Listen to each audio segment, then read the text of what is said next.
I thought, I said, how long did you show us had? And he said, a half hour. I was thinking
Southern trees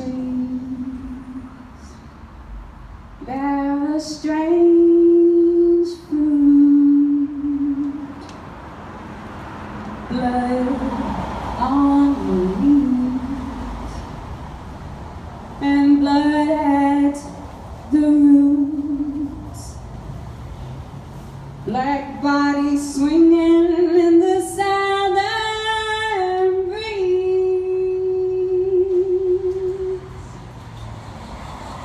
Strange fruit hanging from the poplar trees, pastoral scene of the gallant South, the bulging eyes and the twisted mouth, scent of magnolias, sweet and fresh. Then the smell of rotten flesh. Here is the fruit for the crows to pluck, for the rain to gather, for the wind to suck, for the sun to rot, for the trees to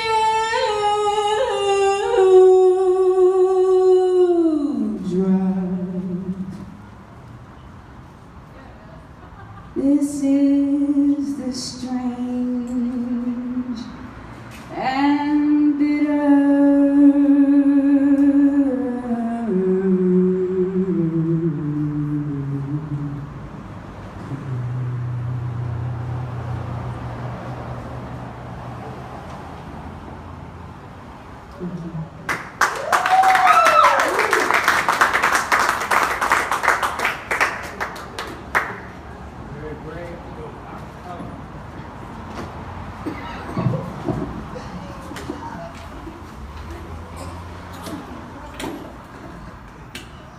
Strange Fruit, a poem written 80 years ago. Brown v. Board of Education of Topeka, a Supreme Court ruling made 62 years ago. The Civil Rights Act enacted almost 53 years ago. Loving v. Virginia, a ruling invalidating any laws prohibiting interracial marriage, was made 50 years ago. Baston v. Kentucky, a Supreme Court ruling made just 31 years ago, brought a halt to prosecutors dismissing jurors solely on race. Also 50 years ago, the desegregation of the Medical College of Georgia. 5 years ago this month, the shooting and death of Trayvon Martin. the defacing of an Augusta church with a racial slur 2 days ago. The next statement I had written was, "We are not so far removed."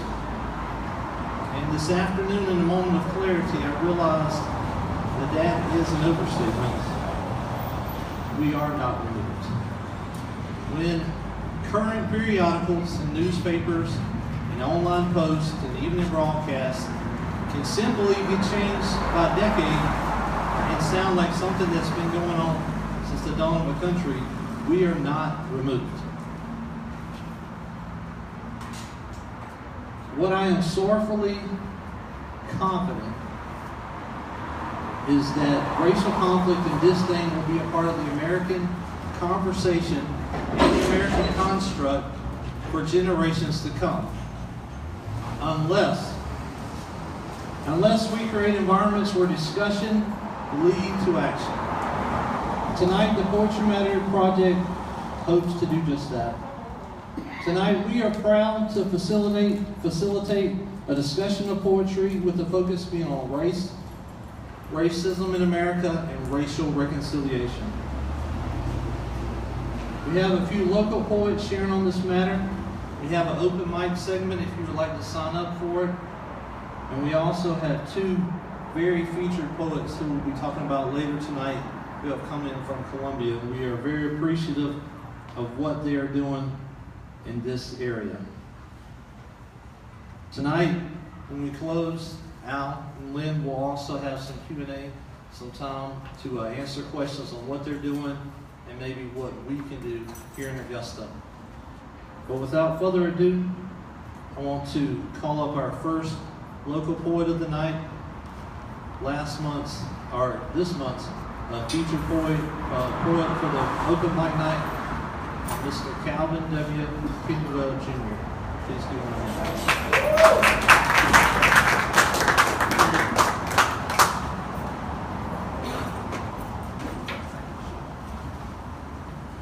Thank you, Aaron. When Aaron sent an email about today's event, immediately I started writing. I wanted to create a scenario that was primarily fictional, but according to the way things are going, it's not too far-fetched. And after reading it, it actually surprised me. So this is something written based off that exact moment. The name of it is called Verdict According to Hate. Dream killers come through the hood as deviating policemen and hired contractors. Their weaponry, arrest warrants, and gentrification by way of blueprints. Propaganda serves as rubber bullets not used to kill us specifically, but get us low enough to where prison and backwoods cemeteries appear as upgrades. A man is walking down the street creating more horror than Freddy Krueger on a 13th Kind of Friday. The cops are profiling for a black suspect accused of raping a white female. This subjects him to the 13th Amendment, making him dependent on the system to justify his lack of action or assumed perpetration. Dressed like a salesman, he stands for an auction in the courtroom, unaware that what he's selling is himself. The judge, sworn in as auctioneer, commences the proceedings. We'll start the bidding at guilty. Guilty is shouted from the victim's mother, who had a bad experience with an African American during college. Not guilty spurts from the father that raised the defendant to respect women, including his mother. Another guilty shoots in opposition from an aunt who only met her niece twice, but swears she would never be caught dead in the ghetto. A not guilty sobs from his pregnant wife, who asks him to walk to the store that evening. But a hefty, guilty run from the prosecutor, resurfacing a misdemeanor committed by the accused 5 years prior, involving similar stakes, but he refused to mention the refutable evidence. The jury deliberates prices trying to see how much can be benefited from taxing his freedom. All is concluded by the following. Going once, going twice, guilty to the dark husband with a clean face, a university alumni ring, 2.5 kids with no idea where, when, how, or why it is illegal to stroll down sidewalks after 9 p.m. in January to grab a few Debbie cakes. Dream killers come through the city in the form of government representatives and spiteful citizens. Their weaponry, the Constitution written in favor of the preferred race, and illegitimate research studies, analyzing old episodes of Maury, BET featured films, tattooed athletes who lose their tempers, gangster rap, and the only faces they pay attention to when visiting prisons, never considering that maybe 3 out of 4 of them are innocent. Despite our diplomacy, our robust rhetoric on ratified rights, our righteous rigor to deflect disastrous demolitionists ready to press the button, swing a ball towards developments rebuilt with fight, fright, and faith. Political fat cats and baby booming bigots are handing out treacherous trust funds, hoping their children fund and trust the judicial branch strong enough to hang us with its extensive learning of law and lying. We may share banks with financial tycoons and green, hungry gurus gifted with the wisdom of $1. But we can't seem to afford to be perceived as anything more than liabilities. Thank you.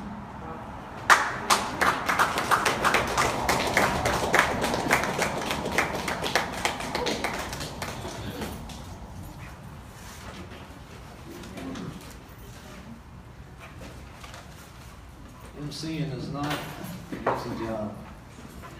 You get to work with amazingly talented people.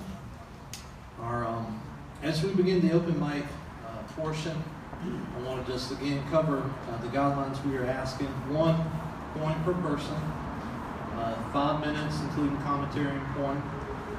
We ask that the theme focus on, of course, tonight, race, racism in America, and racial reconciliation. And also a reminder that the Book Tavern is a family-friendly place of business. Poems need to be void of profanity, vulgar and perverse speech, as well as overtly offensive language. If you are unable to abide by these, we ask that you please refrain from sharing this evening and just enjoy the other artists. Our first poet on the open mic, you've already seen her open tonight, but now we get to hear. We will come back to her. Our other first poet, because we do not want to miss her. Special lady reading a poem called The Unknown Slave, Miss PJ, or Phyllis Davis Jackson. Give her.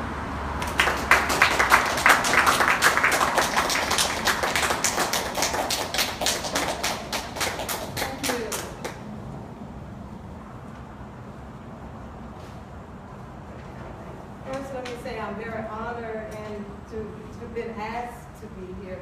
It's a humbling process to go through writing, and to have someone to remember you is just really very, I can't explain it in words. It's not interesting, a poet just run out of words, but it is something that I've always wanted to do. I told Michael in there that I walk past this place, I walk after Bible study on Wednesdays. And I said, I want to go in there one day, see what's in that building. And then when Ms. Clark gave me a call, I said, oh wow, what an opportunity. So I am so glad to see all of the faces here tonight. I would love to share with you The Unknown Slave. And in writing this, I went to one of those spots that touched my heart deeply, trying to figure out what it must have been like to come across water and all sorts of weather and conditions. So I've done a little bit of stage acting, so you may hear some of that in the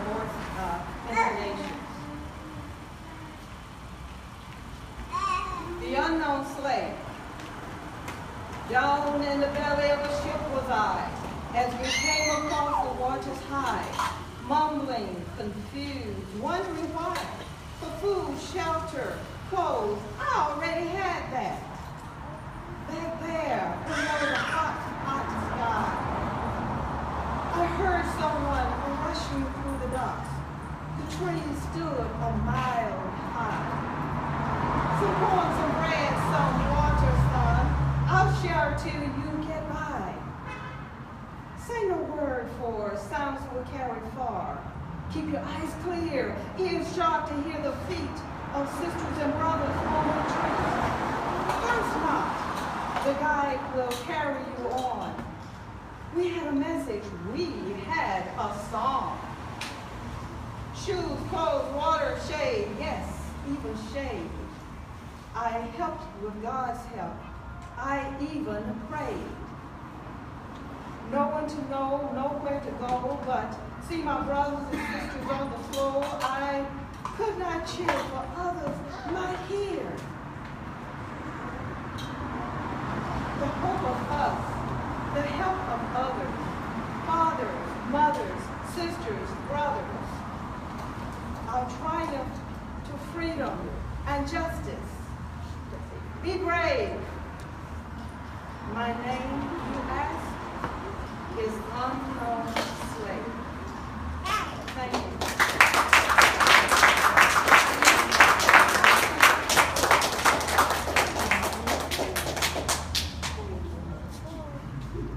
All right, next poet up. First time hearing him as well. I get to hear all these poets for the first time this evening. I'm not a poet, I'm a singer. Oh, okay.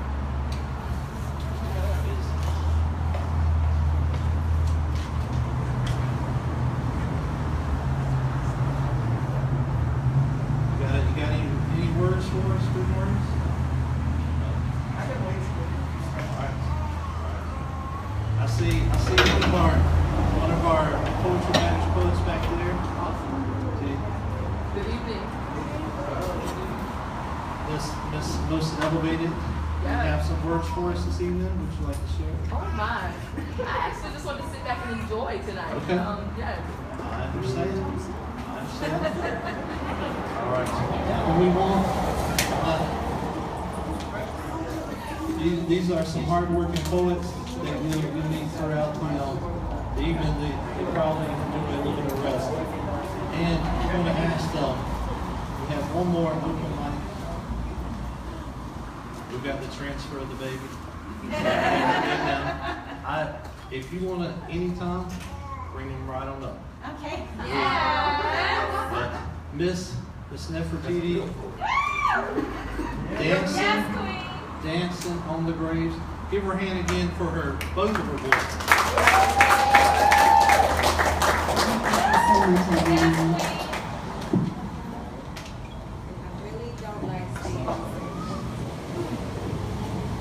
All right, so if you Google family portraits in cotton fields, you might see some pictures of black families, like in more modern times. Just a few, but you're mostly going to see a lot of white people taking portraits with their families and they're happy. And most of the portraits of black families in cotton fields, of course we know, is from an era of time when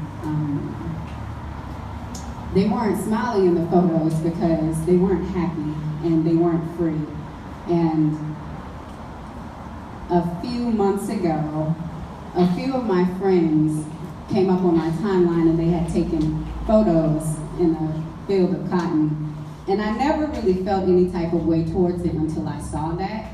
And so I wrote this just in response to, just to kind of express myself. I'm gonna share it with you. And honestly, I just want to be honest, and I just want us to be able to share our perspectives, no matter where you're coming from, no matter the color of your skin. I just want to be honest, and I want all of us to be honest, because that's the only way that we're going to know what one another is feeling and thinking. So in the spirit of that, I'm going to be vulnerable right here.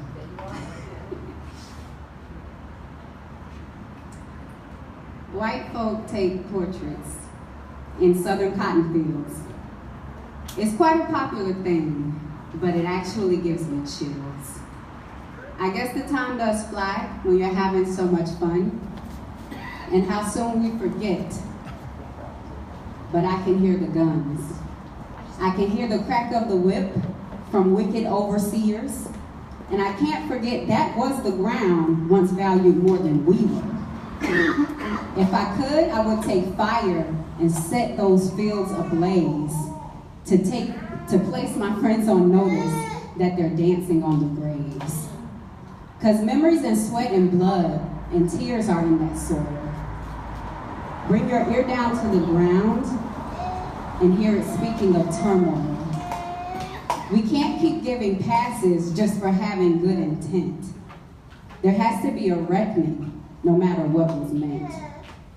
We say reconciliation, but I don't think that's true. What decade should a modern Negro time travel back to? Where we were not in danger and did not live in fear. We're still not seen as equals, so please tell me which year.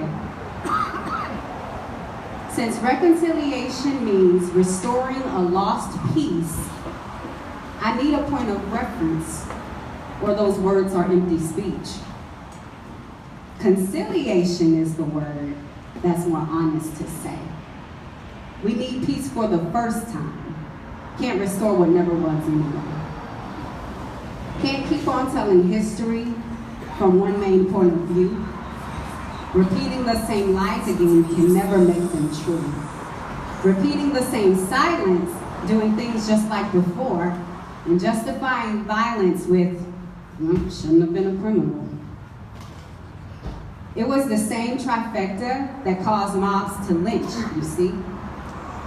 Here in Richmond, Columbia, Burke, Lincoln, Aiken, Edgefield, and Barnwell, there's a long list of lynchings in these counties.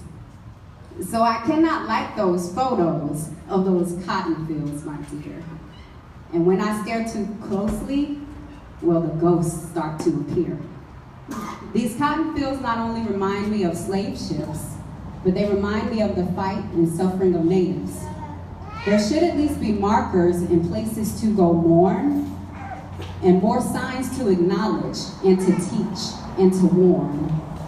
No need for more white steeples or ideals or empty speech. Until there is true justice, then there can be no true peace. So next time you see cotton fields, remember those sad days. It's fine to take some photos, but stop dancing on the graves. Thank you.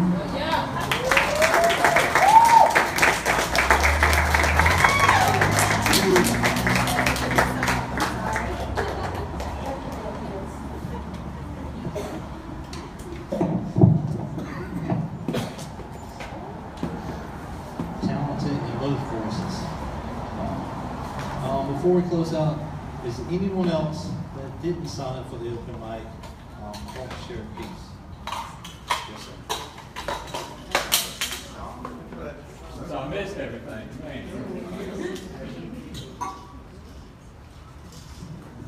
Sorry, just tell me else.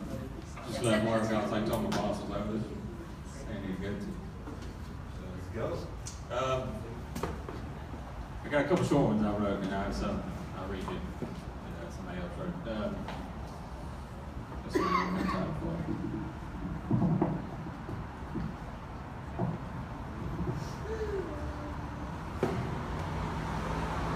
While the longing gaze towards the window, towards the night, I thought you came here to sit beside me. Forget the window, forget the light, for I may not have the courage to ask again. But now I do ask, my dearest friend, please do not go back outside again. Yeah.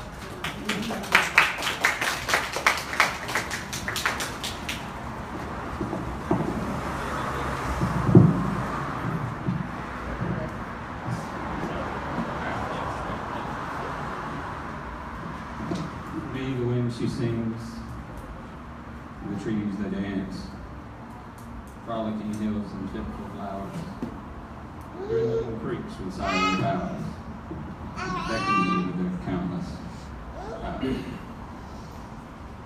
I can't remember this. I'm getting really nervous.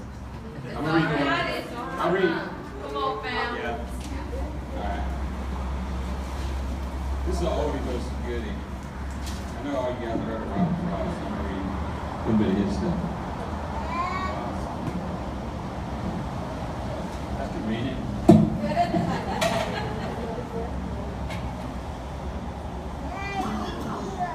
He saw her from the bottom of the stairs before she saw him.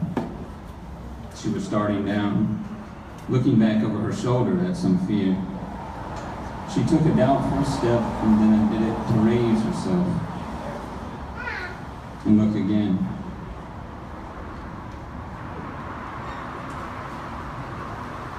He spoke, advancing towards her. "What is it you see from up there always? For I want to know." She turned and sank upon her skirts at that, and her face changed from terrified to dull. He said to gain time, "What is it you see?" Mounting until she cowered under him. "I will find out now. You must tell me, dear." She, in her place, refused him any help, with the least stiffening of her neck in silence. She let him look, sure that he wouldn't see, blind creature. In a while, he didn't see, but at last he murmured, "Oh," and again, "Oh." "What is it?" "What?" she said. "Just that I see." "You don't," she challenged. "Tell me what it is." "The wonder is I didn't see it at once. I never noticed it from here before. I must be wanted to it, that's the reason. The little graveyard where my people are. So small the window frames the whole of it. Not so much larger than a bedroom, is it? There are 3 little stones of slate and one of marble, broad-shouldered little slabs there in the sunlight on the side hill. We haven't to mind those, but I understand it's not the stones, but the child's mouth." Don't, she cried. She withdrew, shrinking from beneath his arm that rested on the banister, and slid downstairs and turned on him with such a daunting look. He said twice over before he knew himself, "Can't a man speak of his own child he's lost? Not you. Oh, where's my hat? I don't need it. I must get out of here. I must get here. I don't know rightly whether any man can. Amy, don't go to someone else this time. Listen to me. I won't come down the stairs." He sat and fixed his chin beneath his fists. "There's something I should like to ask you, dear. You don't know how to ask it. Help me, then." Her fingers moved the latch for all reply. "My words are nearly always an offense. I don't know how to speak of anything so as to please you, but I might be taught, I should suppose. I can't say I see how. A man must partly give up being a man with women folk. We could have some arrangement by which I bind myself to keep hands off anything special you're a mind to name, though I don't like things twixt those that love. 2 that don't love can't live together with them, but 2 that do can't live together without them." She moved the latch a little. Don't go! Don't carry it to someone else this time. Tell me about it if it's something human. Let me into your grief. I'm not so much unlike other folks as your standing there apart from me would make me out. Give me my chance." "I do think you overdo it a little. What was it that brought you up to think the thing to make your mother loss of a child so inconsolably in the face of love? You think his memory might be satisfied. There you go sneering now. I'm not. You make me angry. I'll come down to you. God, what a woman, and it's come to this. A man can't speak of his own child that's lost. You can't because you don't know how to speak. If you had any feelings, you that dug with your own hands, how could you? His little grave, I saw you from that very window there, making the gravel leap and leap in the air, leap up like that and like that, so lightly, and roll down the mound beside the hill. I thought, Who is that man? I don't know you. And I crept down the stairs and up the stairs to look again, and still your spade kept lifting. Then you came in. I heard your rumbling voice up in the kitchen. I don't know why, but I went to see with my own eyes. You could sit there with the stains on your shoes of the fresh earth from your own baby's grave and talk about your everyday concerns. You had stood the spade against the wall outside there in the entry, for I saw it. I shall laugh the worst laugh I have ever laughed. I'm cursed. God, if I don't believe I'm cursed. I can repeat the very words you were saying. 3 foggy mountains and 1 rainy day will rot the best birch of man can fence, a man can build. Think of it.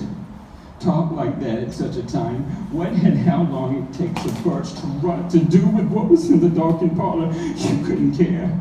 The nearest friends go with anyone to death come so far short they might not as well try to go at all. No, from the one time one is sick to death, one is alone, and he dies more alone. Friends make pretense of following to the grave, but before one is in it, their minds are turned and making the best of their way back to life and living people and things they understand. But the world's evil. I won't have grief if I can change it. I won't. There. You've said it all and you feel better. You won't go now. You're crying. Close the door. The heart's gone out of it. Why keep it up? Amy, there's someone coming down to you. Oh, you think all the talk is all. I must go somewhere out of this house. How can I make you? If you do. She was going, opening the door a little wider. Where do you mean to go? First tell me that. I will follow you and bring you back by force. I will. How's my bed?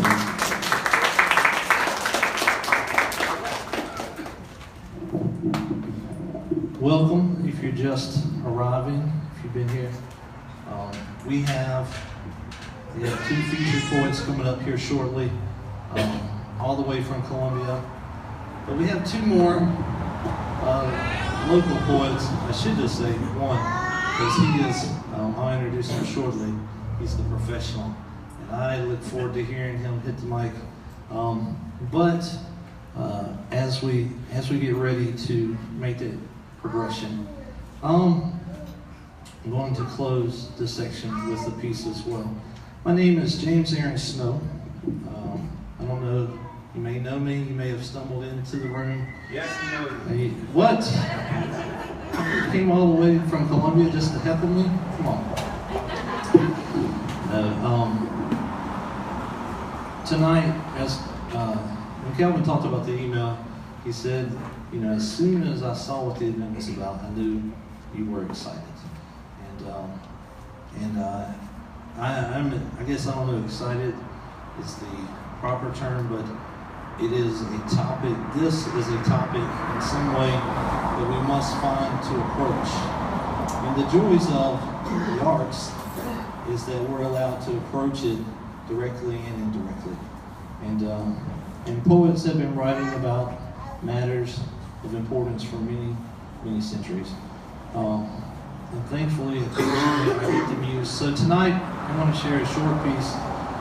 And it is just, the parallels of the poem are striking to one that was shared earlier. The words used. This piece is called Day of Reckoning. Reckoning in some faiths, it is a visible justice on earth. For others, it is the moment after death. Yet as I watch movies and documentaries and protests and tweets, I am more and more confident it is both. We will answer for the mindset that people were better off being enslaved simply because they do not live or look like us. We will answer for the withholding of rights in education and economic advancement. We will answer for creating a class system based on skin color, by segregating seats in schools, restrooms, and restaurants. Yes, we will answer for a system created by our own hands where racism has replaced the whip with handcuffs and a plantation for maxed out prisons. What makes this ebb and flow of inert thinking so dangerous in the generations to come is that it is now in the undertow of our society.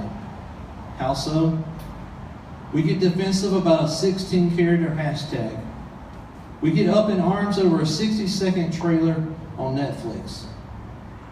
Because the first three letters aren't all the same, we consider the alt-right OKKK. We still ask to touch someone's hair, yet don't ask to shoot someone's son. Let me pause here. Because we're trying to have an honest conversation.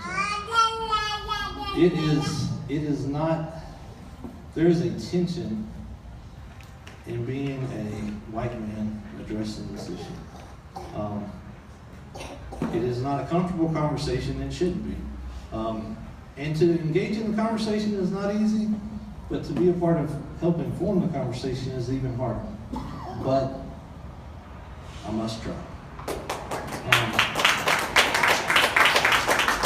So I know as a side note, my wife's like, keep to the script, keep to the script. Let me say that last line again, though. We still ask to touch someone's hair, yet don't ask to shoot someone's son.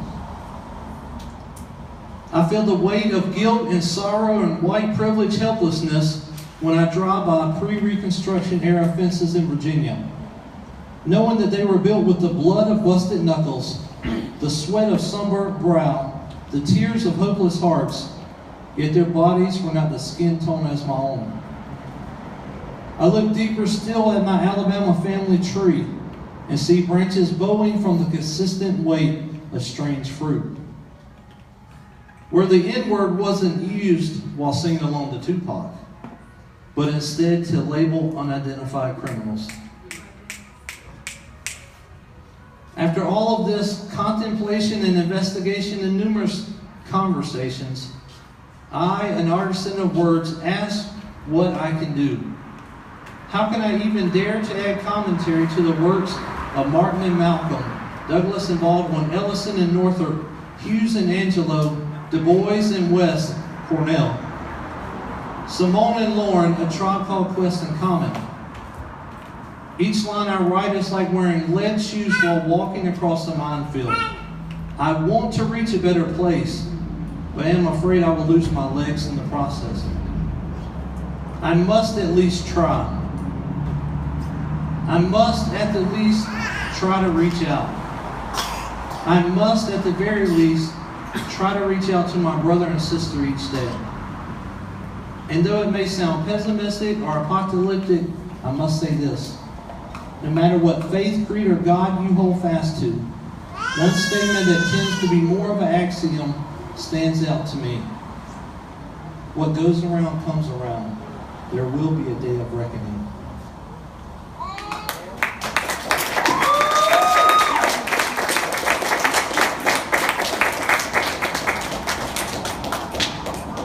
Our last local poet here tonight before we go to our two featured poets. He is hard to summarize in one paragraph, I will tell you that. Mr. Anthony Carter, artistically known as Sleepy Eyes Carter, is a spoken word hip-hop artist.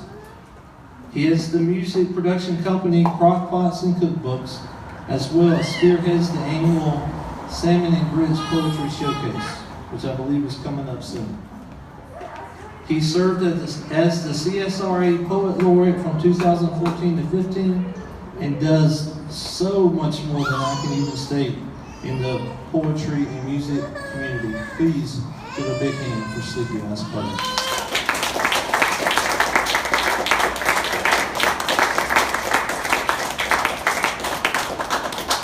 Y'all doing all right? Yeah. Blessings, King. It's interesting that you would pick a topic to talk about racism in America and things of that nature. And it's interesting because we was having a conversation with that young man at the Humana Treehouse just the other night. Me and Brother Baruki, who was one of the co-owners of establishment. And the young man was frustrated at a lot of the things that he was seeing that was going on. And one of his main questions is, well, what do we do? What can we do? One of the things that he did was he kind of elaborated on, we're marching and marching, but nothing's working. And I had to kind of correct him though, because we don't understand what it means to march and protest and how to properly do it in such a strategic way that it brings about the change that you want. You don't march just screaming, you march with the understanding that you have something that you want put in legislation on black and white, on ink, that you want Congress to write down, that you want the government to change. While we do understand that the government does have a plan and a plot that is against not just black people, but poor people, middle class people, folks who are not of the elite 1%, folks who are not part of the Roth or anything of that nature, the understanding has to be placed in. We are a collective voice, and no movement can happen without it being black, white, Hispanic, LGBT, whatever it might be. You need all of those facets involved collectively to actually formulate any form of change. So if you do look at the civil rights movement and the marchings and the things that they did, there was legislation behind it. But it wasn't just legislation, it was a collective group of everybody. So while black people was probably saying, give me my right to vote, it gave women the courage to say, give me my right to work and get equal pay. So it's interesting that you would pick, the Poetry Matters group would pick racism to talk about, especially when we got a president in office, and I don't care who you really voted for. You have a president in office who actually won, not on legislation, not on a plan, but he won off of the basis of fear. He fed America fear. That's why he won. Had no rules or regulations or laws or anything understandable to which we actually voted for. He just said, we want to get Mexicans who's raping our kids out of the country. We want to get them who are taking our jobs out. We want to get Islam out of the country because they're terrorists. Well, to a black person, terrorism could be looked at as a concept of a Christian and the KKK. So can I call a Christian a terrorist based on that? Or could we call police terrorists for the fact that I fear the police, not because of the simple fact that they are police, but because of the simple fact that they are officers of the law who utilize the laws and exercise those rights of the law to kill my people for no actual reason. So can I call them a terrorist? But then I have to also look at the concept that there are good Christians out there that are white, that do hold up a banner, that is trying to help out people. And then I also got to look at police officers who do actually do their job correctly.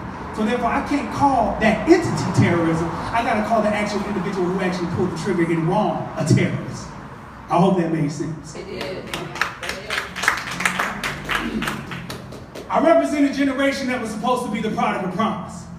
You know about that package that was signed, sealed, and delivered by those who had marched on Washington. But now we sign language hate you with twisted fingers. I pledge allegiance to street names and ziplock my mind in an area code. And I got partners that are still die for the color of their clothes. So my aspiration for my children to make it becomes defined by your school's own radius. Because before my son can play on that drum line, I gotta tell him about the gun line. Street language is not deciphered through algebra equations, so the lingo is 5-0 equals 5 police minus 0 witnesses. And if you want that same result, well, just multiply it by 1 time. Economics is not your common denominator for the county line. But how can men and women properly provide when the order of operation says that after you come together to multiply, you have to divide? And now our X and Y chromosomes become confined by our parentheses. Well, that's like saying segregated poverty.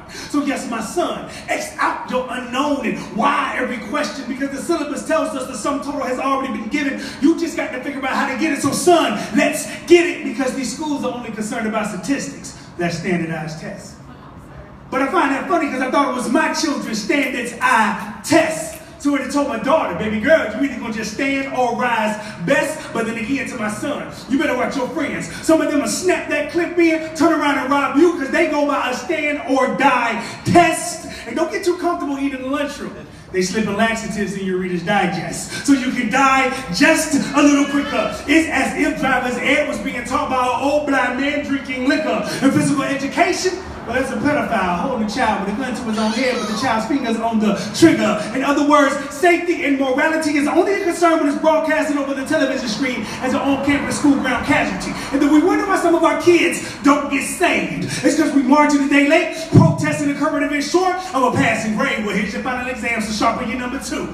Not your left field number 2, but the 2 hemispheres of the brain. And there's only one question I got that's written on that page. If you think you got the answer, well, get ready to write it down. If a child screams in the midst of all this madness, like that tree that falls in that forest when nobody's around, does the child even make a sound? Time's up, pencils dropping. The only reason why you were protesting, it was America's hottest topic. You're no more than the media scientific hypothesis to see how many of us they can get marching down the street holding up cardboard boxes. And I'm sorry to tell you, man, but your picket line reminds me of the lunch line from back in the days. Because the only thing we get is some ice cream and some extra milk with your revolutionary chump change. So get it right or we're going to pay this price. My children need a better way. And if you don't believe me, then step back and watch the clock pop to make the student body drop like statistics from the 9th grade to the 12th grade. So we got to understand. It's simple, basic genocide mathematics, my friend. Build them up like the Sphinx to deface and subtract them in the end, one by one, then divide the county line, then carry over the remaining common factor, 2 by 2, then historically break down mental compound, 3 by 3, then turn them into algebra equations, using the outside to figure out the inside, 4 by 4, we are variables upon timetables, label society's unbalanced equation to be solved, 5 by 5, then through geometry, map out geography of ghetto sociology. Obviously, 6 by 60, calculate and equate how many decimals it takes to remove the 15-year-old black male off the earth's face. 7 by 7 is take the square root of a prison cell, divide that by the circumference of a black male, you can figure out how many you can fit inside that living hell. 8 by 8, 9 by 9, 10 by 10 is simple, basic, genocide, mathematics, my friend.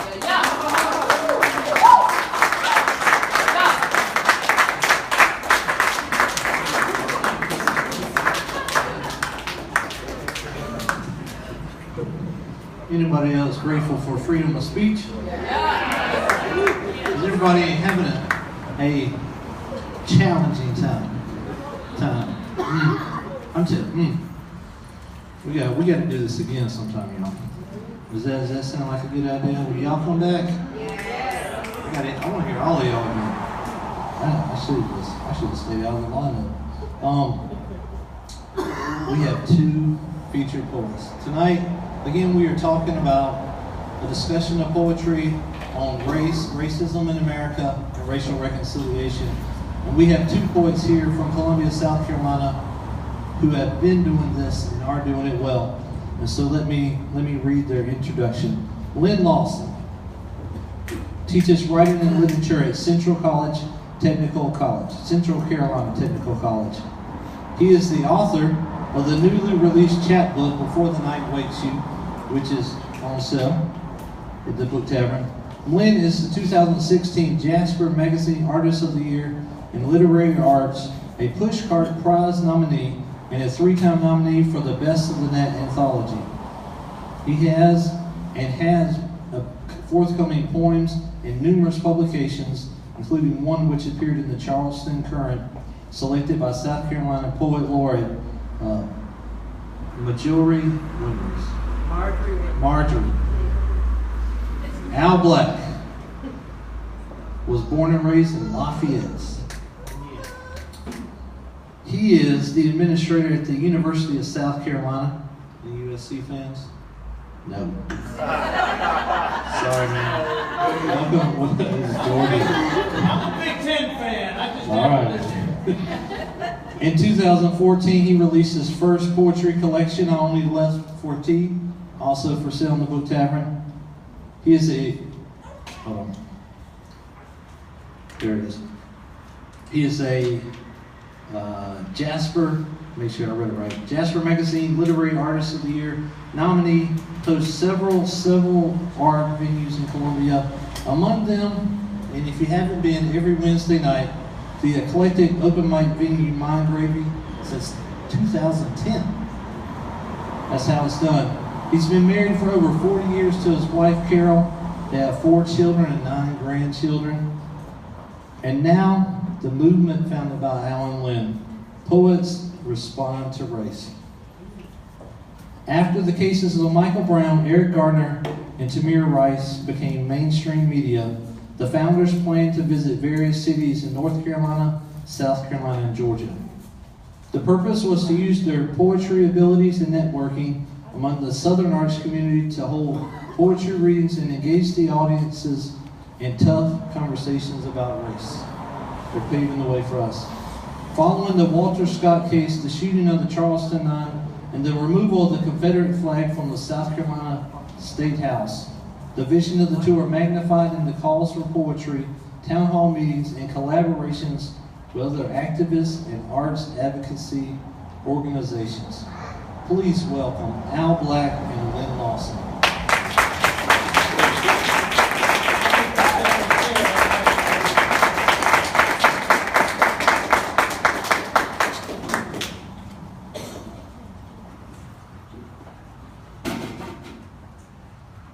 My name's Al Black. This is my friend Lynn. And we are Poets Respond to Race. We've been doing it since May of 15. And it's been gathering momentum.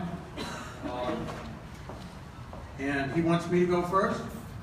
And it's all because of Sleepy Eye. No one wants to follow you, man. Salute.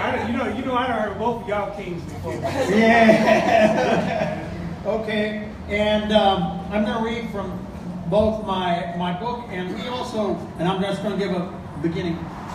My publisher came to me, I don't know, March or April, and said, we'd like to do an anthology of Poets Respond to Race. So we contacted poets that he knew and ones that had come to Mindgravy over the years, and this is a soft launch tonight. Tomorrow's the official launch of our anthology, Poets Respond to Race. There are over 40 poets in here, from Russia, from Scotland, from the Philippines, from New York City, from Texas, mostly from the Southeast, and they all speak to the issue. Folks have asked me, why this issue and what do you think is going to be gained? Well, I believe, and I was just reading something similar by Audre Lorde this morning. If you don't know who Audre Lorde is, you should. She was an African-American feminist, lesbian, social activist, and a wonderful poet. But I can't memorize very well, but she paraphrased and said, "It is not for the artist to tell you what to think. It is to offer it and for those later to construct what it means." You know, there are a lot of artists who really don't understand the import of what they've done. And it is folks later that start writing the books about what they've done. With that, I'm going to do 3 or 4 pieces. Lynn's going to do 3 or 4. And then we will engage you in a conversation. I am a Hoosier in the land of cotton. I came here in 2008.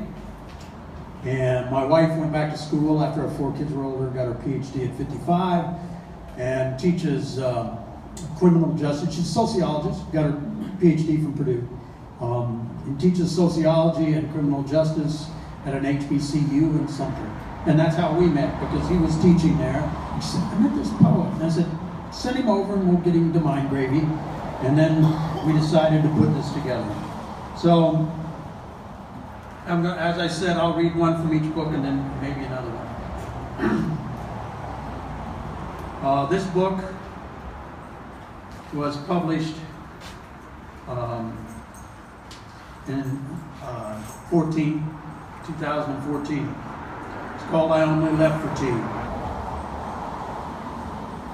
When I was invited to Charleston to read a very prestigious event that was held 2 blocks from where the slave auction museum is, I looked out over the room and everyone was white. And I thought, man, I know poets in Charleston. There's a lot of black poets. What's going on here? So I started with this, and I didn't sell a book all night, nor did I get any applause. But they know who Al Black is.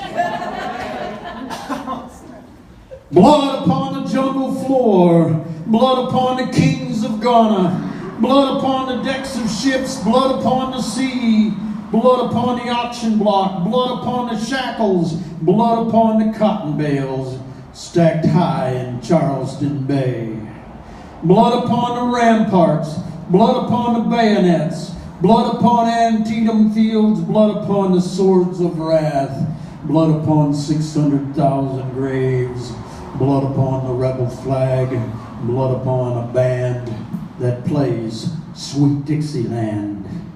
Blood upon old money, blood upon a crow named Jim, blood upon white sheets, blood upon a hangman's noose, blood upon a billy club, blood upon a hotel balcony, blood upon this nation, and blood upon you and me.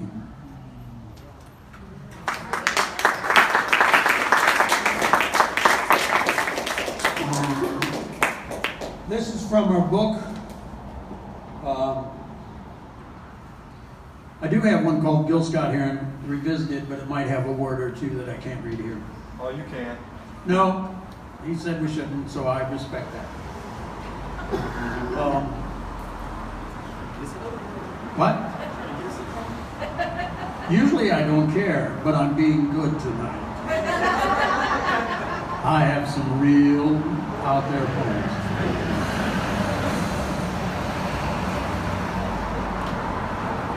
On Saturday mornings, we would hang out, but only after we picked up trash from your yard, because black folk weren't supposed to move above the hill. When you rode the Ferris wheel with a girl who liked you, her dad and brother beat her black and blue, because white girls don't sit on carnival rides with black boys.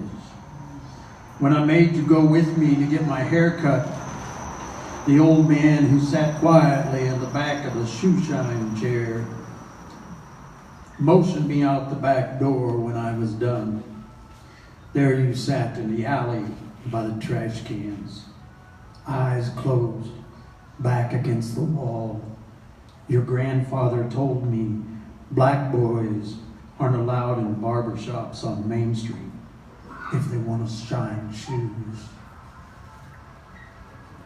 50 years later, in front of the fire station, little cast iron black boys no longer obediently hold lanterns for little cast iron white boys. But I listen to the election news and still get those 1960s small town Indiana blues and think maybe Martin was wrong and Brother Malcolm was right.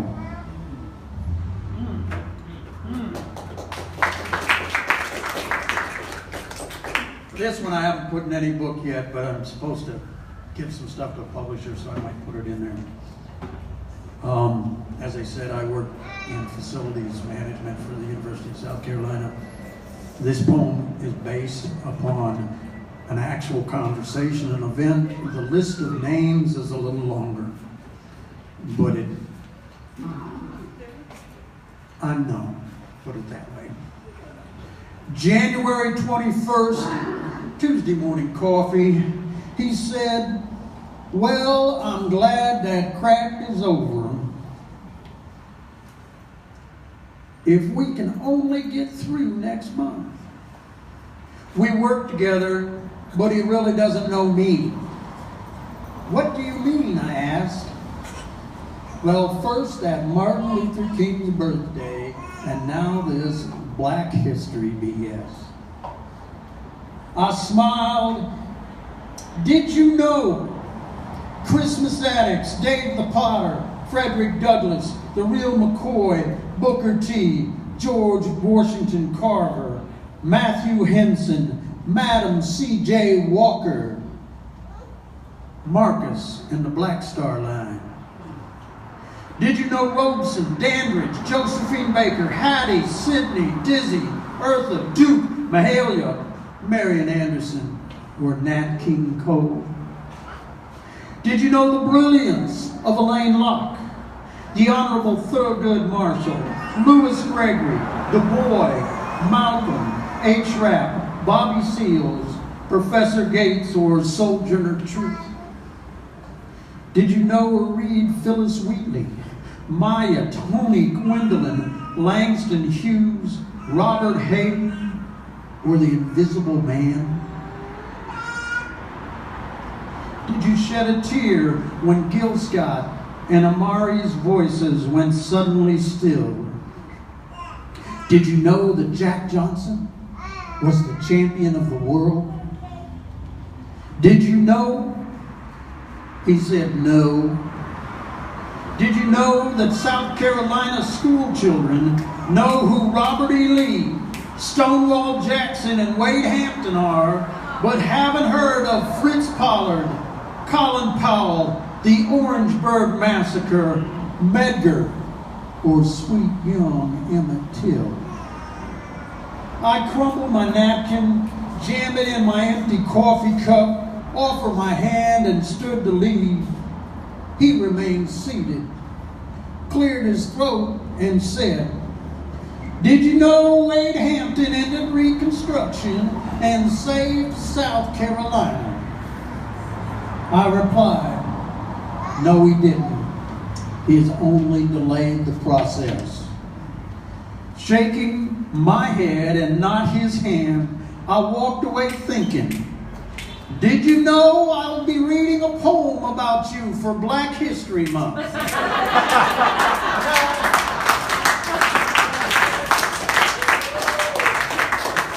With that, I would like to invite up my friend, the poet, Len Lawson.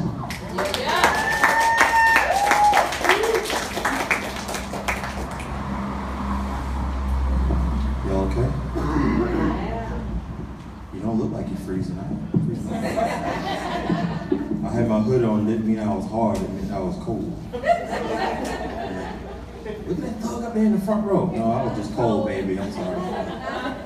That's why he sat in the front row and not in the second with me. I was worried, man. Sometimes people miss the target. But I do want to say this is a fantastic venue. As I see people just coming in off the sidewalk, just want to hear what's going on. It's fantastic, man. You guys need to keep this thing going. Like Aaron was saying, whether it's monthly or however long he has it, tell somebody, tell somebody. Great venue. Keep it going, man. As he said, we have an anthology of poems. I'm going to read a couple of short ones from that, and then 2 longer ones, and then we'll start the discussion. And this first one is kind of like a parable, an allegory. It's called America. A dark-skinned mother of triplets weeps, holding the infants for the first time. With sweat pooling in her gullet, she announces to the hospital room, these children will be called Ferguson, Baltimore, and Charleston. The babies cycle around the room through many hands. A nurse conveys the news of their names to the father in the waiting area. He glances at the rapid-fire sun rioting through the window. Sweat angers a necklace around his beige buttoned shirt. A terror slaps his eyes back at her like daggers. He cuts her in a whisper. I have babies being born to weeping mothers all over this country right now. Tell me their names. Tell me they matter.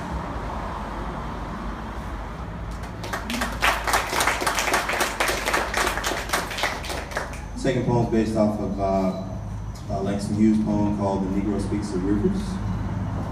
So, based on that, it's called Black Boy Talking Rivers, after Langston Hughes. I ain't talking no Chilly Jordan, no down by the riverside, no crossing to that other shore. I'm talking place that looks like where the slave ship dropped us off. I'm talking place where we wash the blood from the whips and fists out our clothes. I'm talking place in the motherland where we get dragged away by crocodiles, hippos, and anacondas while fetching water. I'm talking place where we get tied dead to a fan slicing our faces up for surrendering to the crystal waters in a white woman's eyes. And they wonder why we don't swim.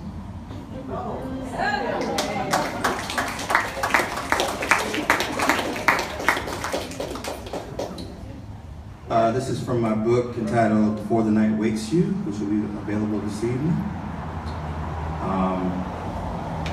This first poem, I think the title speaks for itself. It's called I Want to Play the Race Card in a Game of Spades. Hey, say that one more time. I want to play the race card in a game of spades. The moment broadcast like the World Series of Spades. Flat screens fade to black worldwide. Not a test of the emergency broadcast system, emergency signals muted by a shadow of 4 centuries. No colors as prison bars on the screens, the absence of color and all that. If this had been an actual emergency, then every card, in every deck, in every game worldwide would be assimilated like Agent Smith in the Matrix Revolutions, and the one would be black by his skin, not just by his suit, and by his shades, and by his guns, and by his choice of mentors. And the esophagus of the card will swallow you whole while you swallow whole a shadow of 4 centuries. The card won't be available to pull from the deck. Black all over with nothing else on it, nothing but the smooth matte finish, the absence of light and all that. You awaken and tell yourself, you must have blacked out for a second after its cloak covered you. Your black pupils press their palms together and pray to Hannibals and Shaka Zulus and actual black Cleopatras. When this totem of lost souls reveals itself, won't be dealt or shuffled or flipped or cut or dangled between the valleys of my fingers or fanned between royalty and bloodletting. Your lips will curl between your teeth when I use it, and you won't be able to say, hey, all cards matter, after it sucks its black hole oblivion, your whole hand of cards, your whole stack of books, the score of statistics you've tallied, your possibles hoping to be weak trumps that might slip in to scoop up an unsuspecting book when no one is looking. No, there will be a moment of silence when it appears for every other time that it could have and should have been used. Its holiness too rich for my hands, crowning my forehead for the entire game, just so you know I can use it whenever I please. You won't have to search the Mayas and Martins in my eyes for its coming. For when it bursts its dimension from the guilt of your subconscious, you will say, think, hear, or feel nothing. You'll be as lonely as its inception. You'll become as soulless and wretched as I for having to use it. It is the only partner I'll need in this game. It is the game. It is the players. It is the rules. Matter of fact, I want to use it in a game of war and rummy and poker and hearts and every other game you've created. And after that, for business and for credit and for my calling, my birth and death certificate, it is universal, it begs, it cries, it is desperate for its destiny to be played.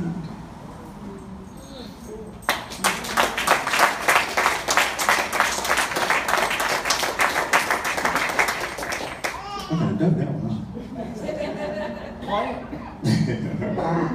All right, my last piece. Google search for Black Lives Matter. Did you mean slaves? Searching instead for indentured servants, cheerful workers. Black Lives Matter, Orangeburg Massacre. Black Lives Matter, Kent State. Black Lives Matter, Los Angeles riots, Ferguson, Baltimore, North Charleston, too many bodies to name in a poem. Did you mean Michael Jackson, Oprah, Beyonce? Searching instead for famous black bodies that transcend color. Black Lives Matter when killed by cops. Black Lives Matter when body cams fail. Black Lives Matter when cell phones stay charged. Black Lives Matter when terror is not imported but a natural resource. When white lives need votes. When white lives say so. When white sheets cast shadows. When white doesn't mean holy. Did you mean niggers?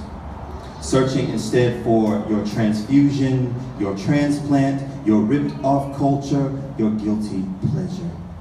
Black Lives Matter when black mothers go bankrupt planning black baby funerals. Black Lives Matter when black girls go up flagpoles and come down superheroes. Black bodies matter when they speak out. When black bodies jog in the suburbs, when black bodies fit a criminal description, when black bodies invade white privilege, when black bodies go silent in jail cells, when black bodies get detained by swarms of police. Did you mean buffoons? Searching instead for black face. Black lives in American shadows. Black lives in the center of white pupils. Black lives in white bloodlines, Thomas Jefferson. Black lives in between white lines, dark city streets. Black lives in the bottom of crab barrels, black people syndrome. Black lives in color charts on skin tone, hue, and spectrum. Black lives in wherever black pleases. Black lives, you mad, bro? Black lives, sorry, not sorry. Did you mean minstrel, coon, jigaboo, spook, and the names we don't know because you use them in private? Searching instead for Nubian, Umoja, Ujima, melanin, ebony, the bubbling brown sugar you ignore when you just want to use the word ghetto to wipe yourself clean of your chain letter history. Black lives matter, the air you breathe. Black lives matter, the earth you stand on. Black lives matter, the universe you praise. Black lives matter, your God's heaven. Big bang, big black bang, big black loud bang, big black loud angry bang.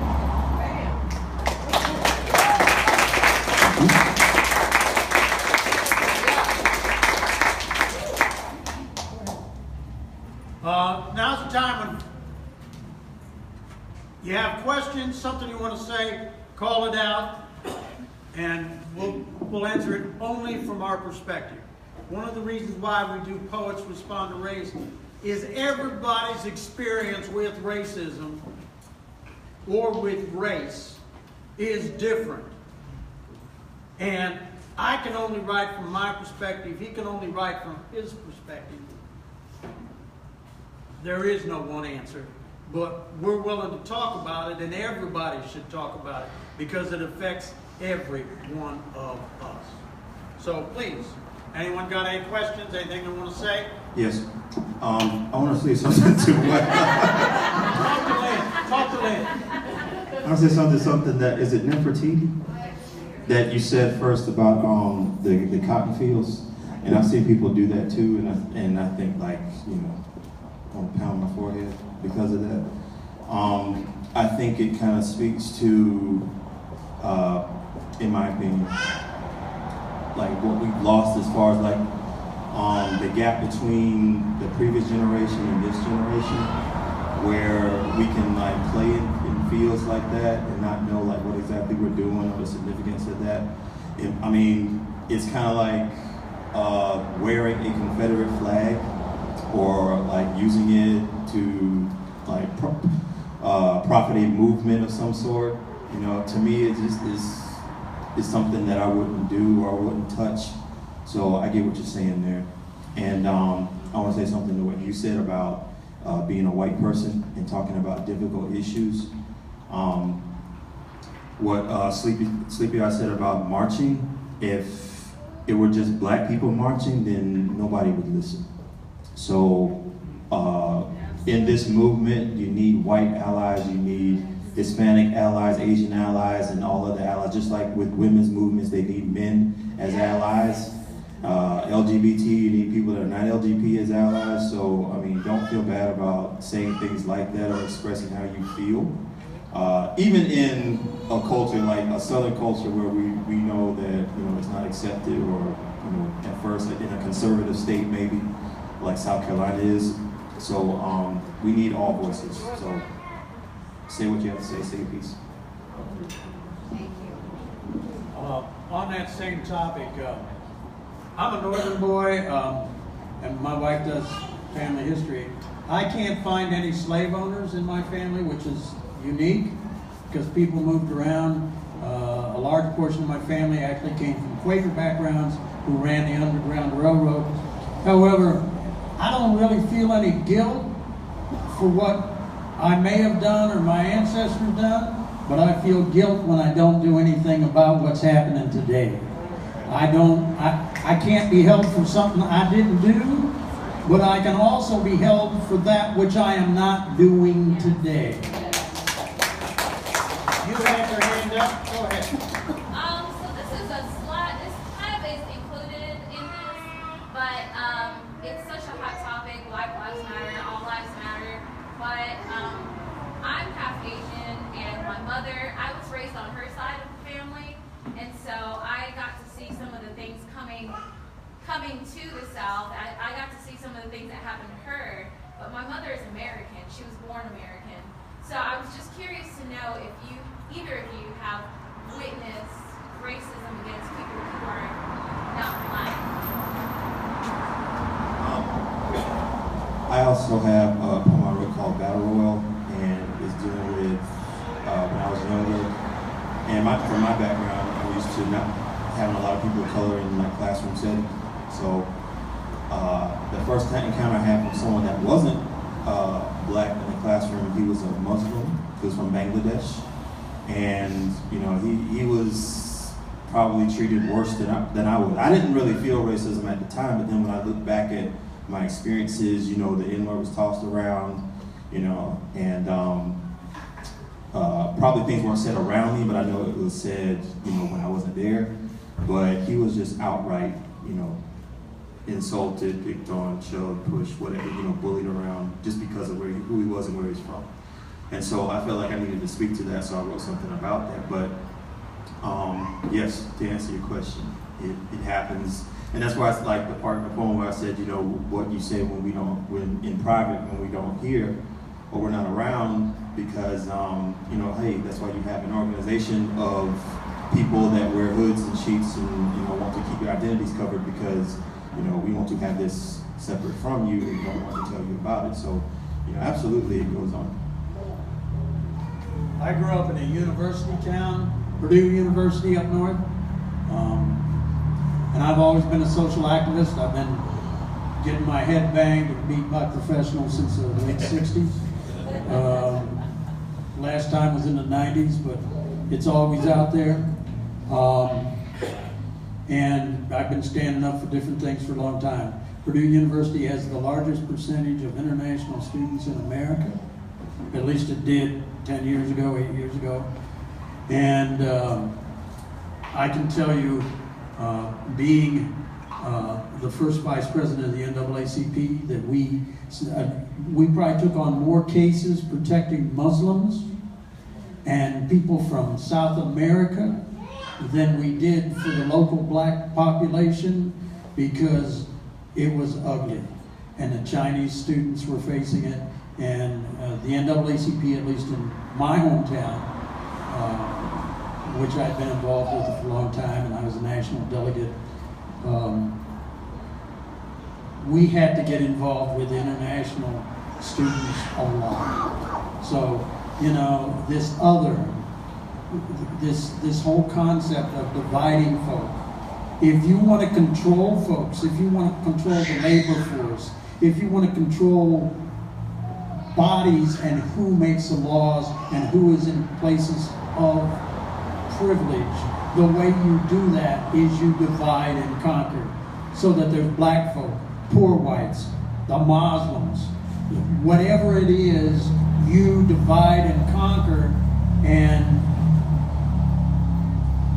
it's happening, and what we have to do is stay united. And I'm on a soapbox, kick it out from under me.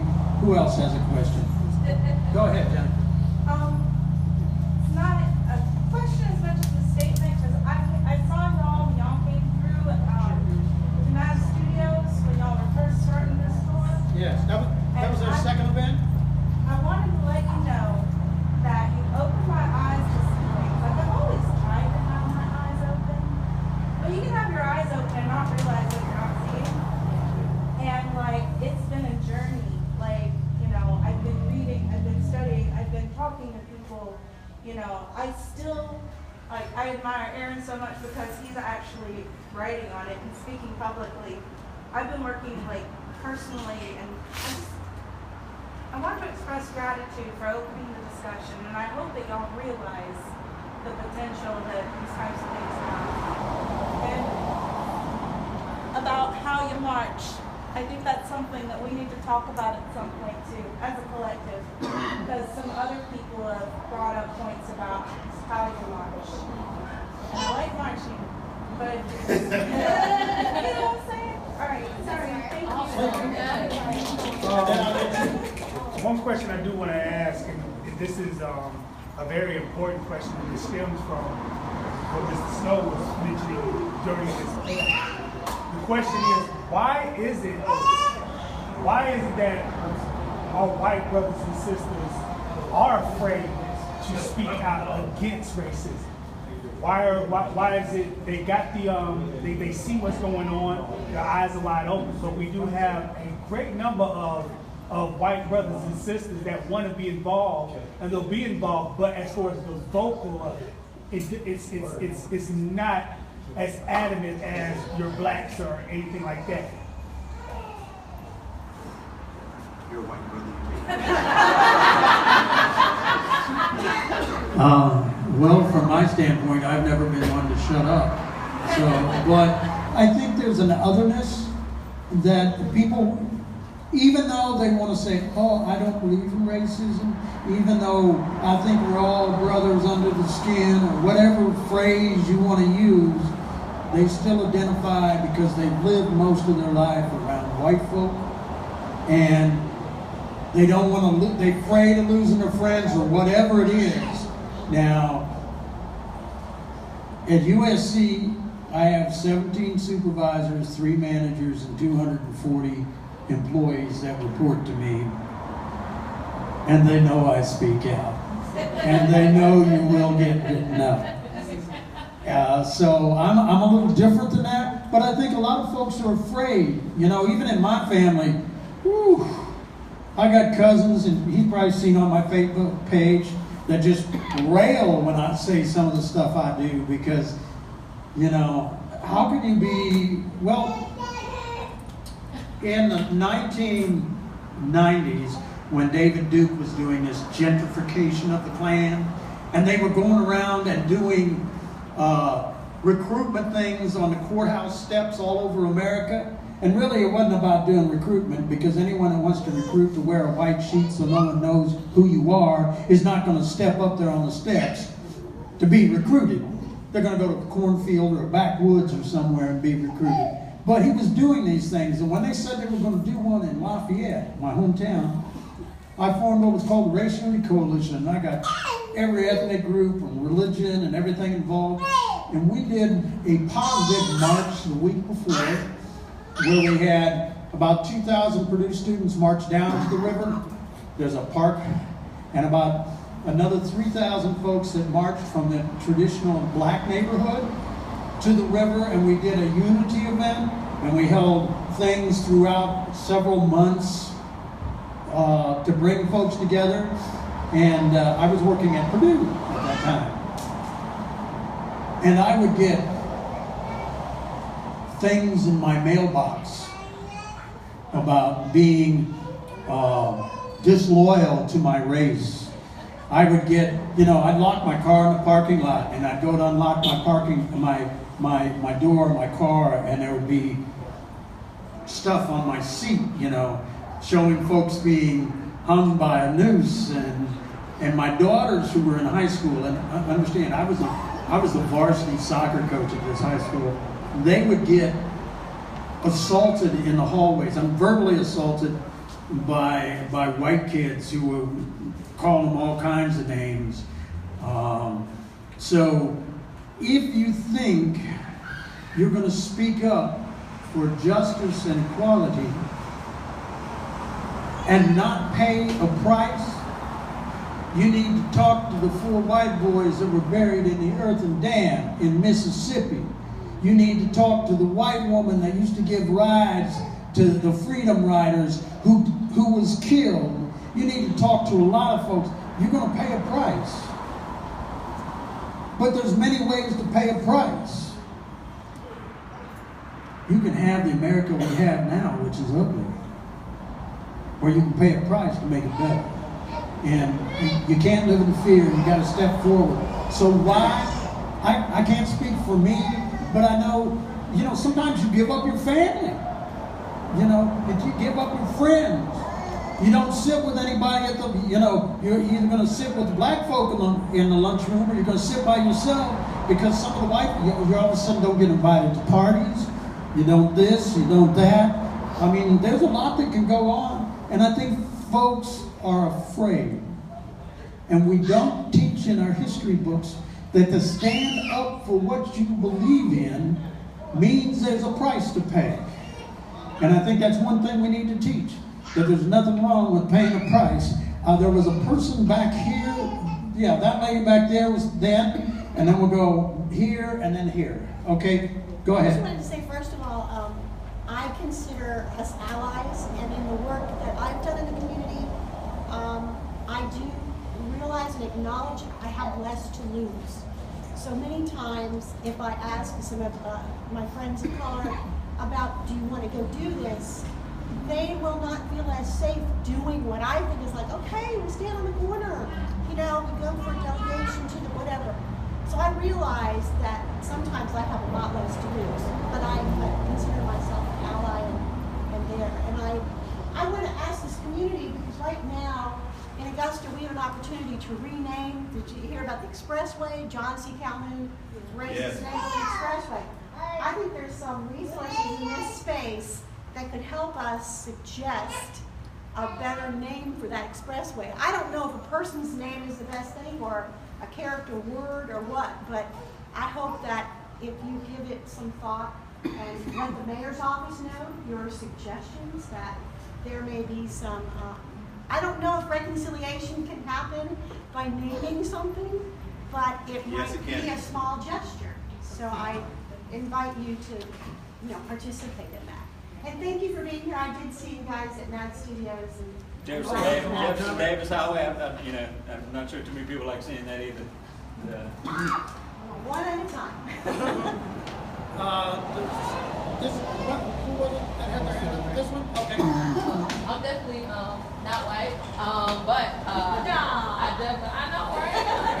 But I think in some cases, you spoke on it, fear. There's a lot of fear when it comes to black people speaking up for things that concern people of color. And a lot of times, it's from the perspective that you brought up as far as them being not accepted by their own families and their communities and things of that nature.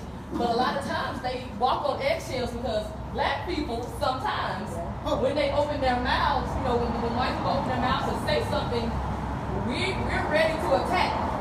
At that time, sometimes we are ready to be like, you can't speak on that. Or no, you can't say that. So sometimes I believe that there's a lot of healing that needs to take place in the African American community and the people of color community so that we can come together, work together to create that change. Like I said, your perspective is very much true, but it's a lot of things, we not in a little safe zone, like we black, so, we good, but there's a lot of healing that needs to take place within us so that we can come together, because like y'all said, together is the only way that change can be made. So, that's an issue as well. We hold ourselves back in that. Yeah. When I was vice president of the NAACP and the national delegate, I went to the national convention, and there was only 6 white delegates when I was a delegate back in the 90s. And I would be walking down the hall, and depending upon what you are, you get this lariat around you, like I was an officer, I was a delegate, so I had a prettier lariat with more colors than other folks. And you'd be walking along, and folks would just stop, and they walk, and they get down and look at it, and then they go, "Are you a politician, or why the hell are you here?"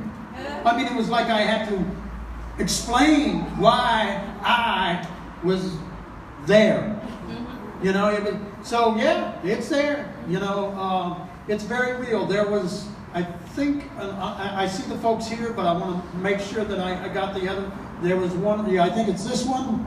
Then Mr. Snow, and then Lucinda, and then we'll go back over this way. So, Nefertiti, was that your name? Yeah, thank you. Okay. Okay, so there's this statistic that 75% of white Americans have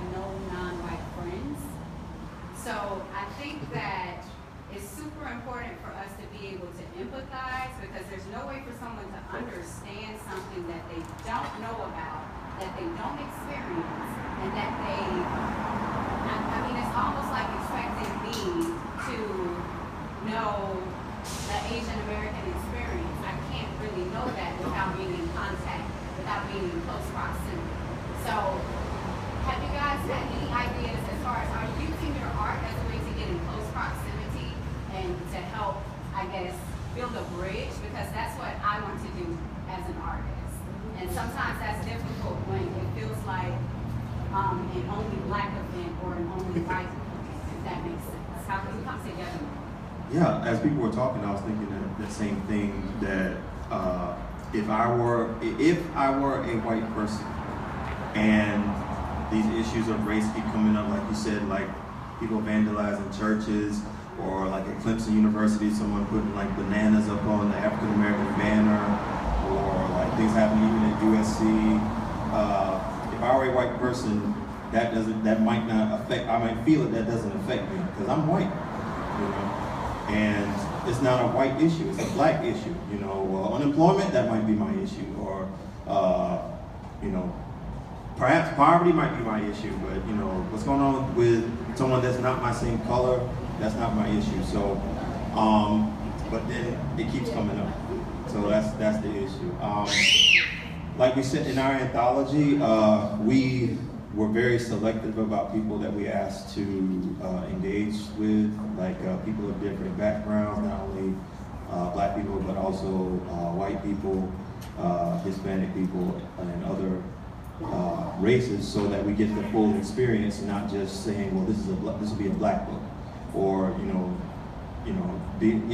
I don't think it's, we're getting the full spectrum if we're just trying to focus on issues of just black people, because Black Lives Matter, it's a good movement, but occasionally it kind of turns people off because it says, well, I'm not black, so I don't have to participate. So I understand what you're saying. I think what we're doing is just one of a million things that need to be done. Every one of us have something we do in our life, whether it's work, whether it's our recreation or whatever, and each of us have to see what we can do about healing America. I can work in a cafeteria and be handing out food, not saying anything wrong, but I can be given hate with every spoon I give to anyone that's different, okay? And we as individuals, no matter what you do,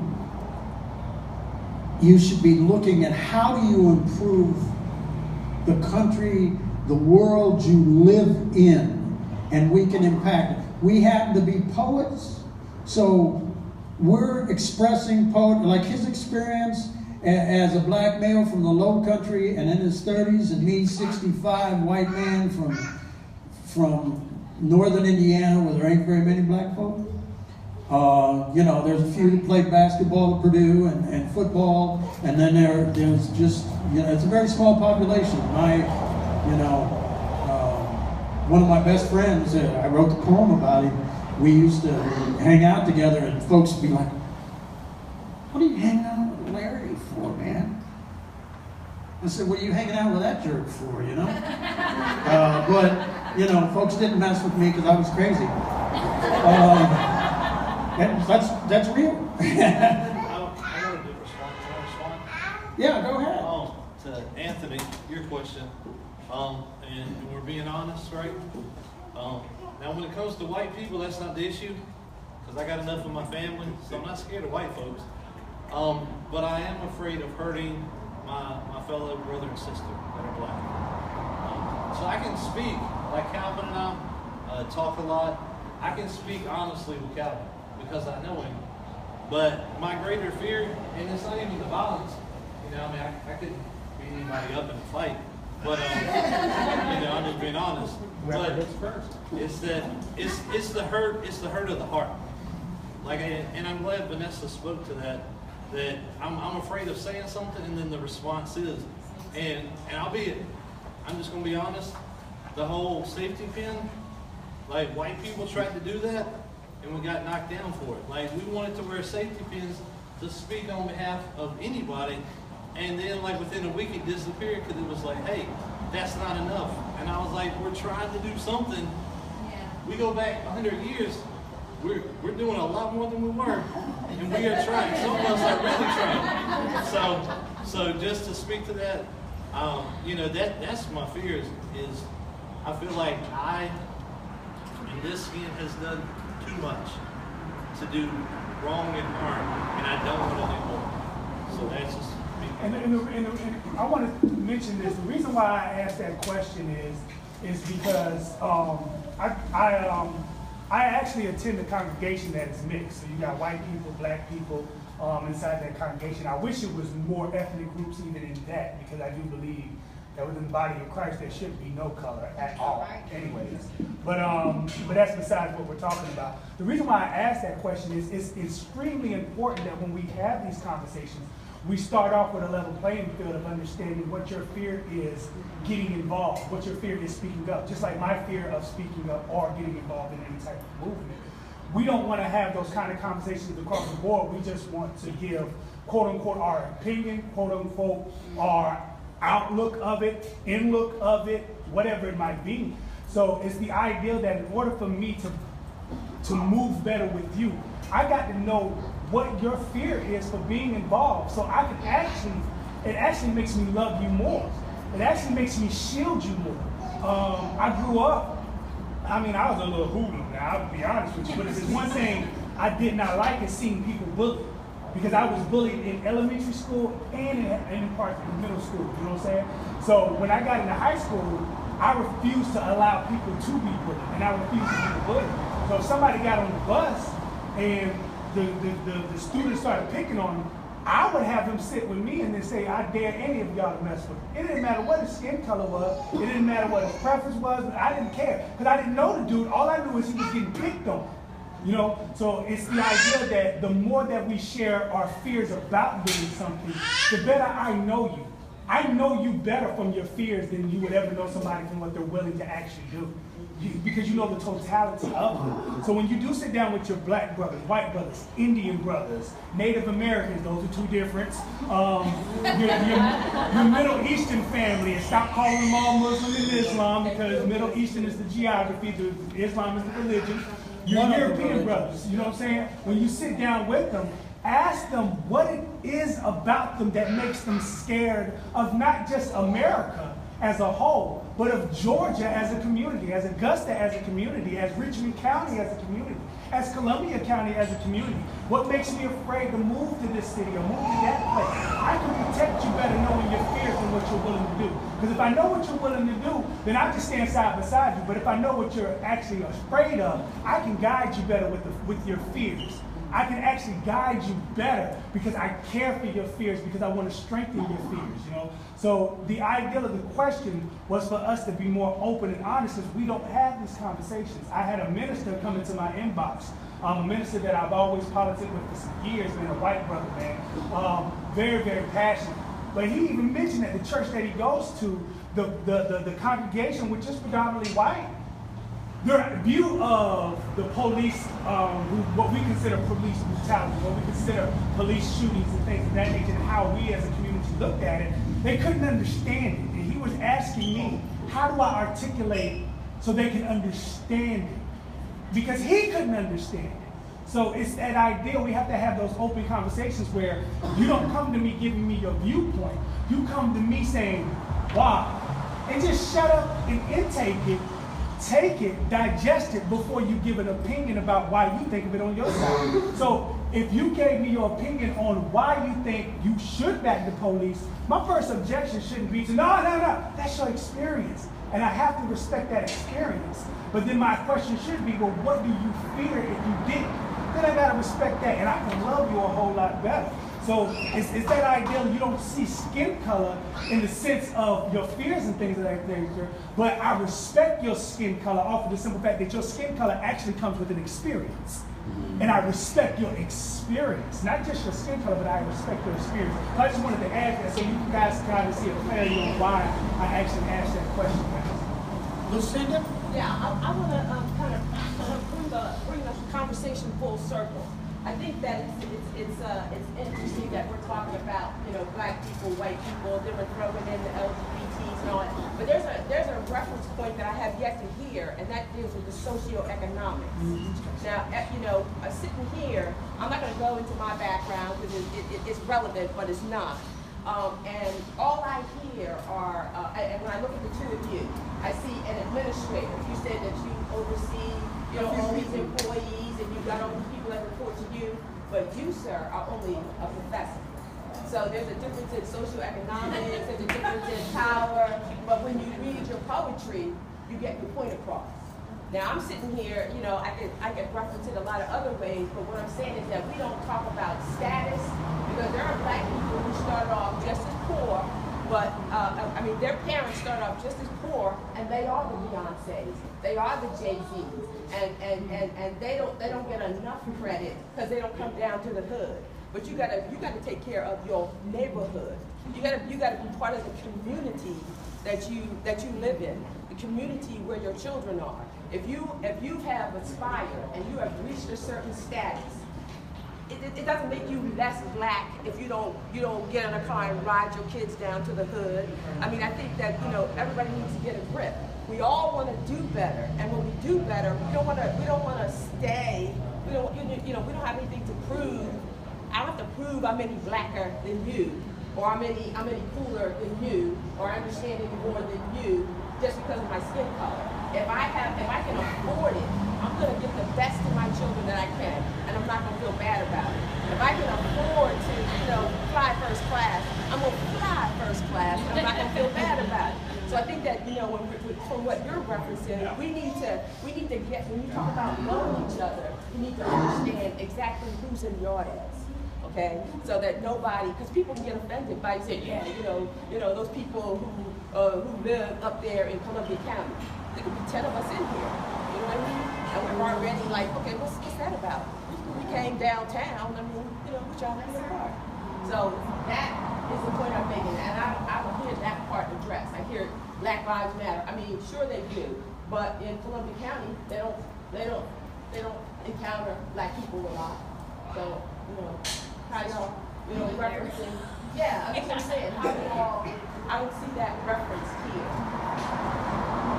I'll respond to that for a second, then I'll get to my friend here in the black hat. Well, thank you I appreciate calling me just a professor.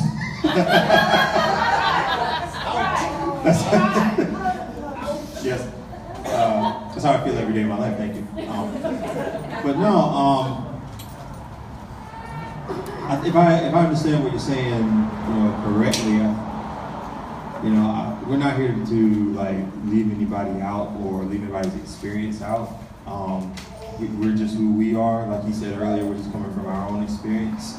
We'll gladly hear what anybody else has to say on their experience. And I want to say something earlier to what Sleepy was saying. I mean, these are not easy conversations, which is why, going back to what Nefertiti said, you know, people shy away from the conversation itself because people don't want to be uncomfortable. They don't want to be out of their comfort zone. And even just listening to things like this, it may make people want to like leave, get up and walk out because, you know, it puts me in a difficult place. So when you say people in a, I'm assuming you're saying Columbia County because they're like more affluent or something. So, you know, it takes someone to want to go to those people to, you know, inquire about those things from them. You know, somebody's got to be bold enough to ask questions. You know, a white person may want to ask about now, you know, going to what Vanessa said, you know, every black person, you can't just walk up to every black person and say, hey, you know, why's your hair like that? You know what I'm saying? Because, you know, some people still carry some type of, you know, guilt, anger, etc. So, you know, you have to approach it the right way, but the conversations need to be had, and then the action will be had after you have the conversation first. I mean, I see something beautiful going on between Aaron and Sleepy here that you guys should continue, you know, beyond this, email, phone call, whatever, you know, because I see like you guys could really spark a movement here if you wanted, you know, with especially with poetry. You know, poetry is a good gateway for that. You know what I'm saying? So I hope that answers your question. But my man right here. Hey everybody, my name is Michael. I appreciate this platform. I was just passing by and I just had to stop and listen to what was going on, and I really appreciate it. My background is just real quick. I'm from North Carolina. I'm a retired Army vet, salute. And you know, I was in Iraq. I deployed 5 times. But my last deployment, I had a buddy who was Iraqi. He was my interpreter.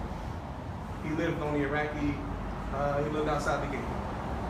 He asked me, one day I was standing next to him and he said, "Why are you afraid of me?" And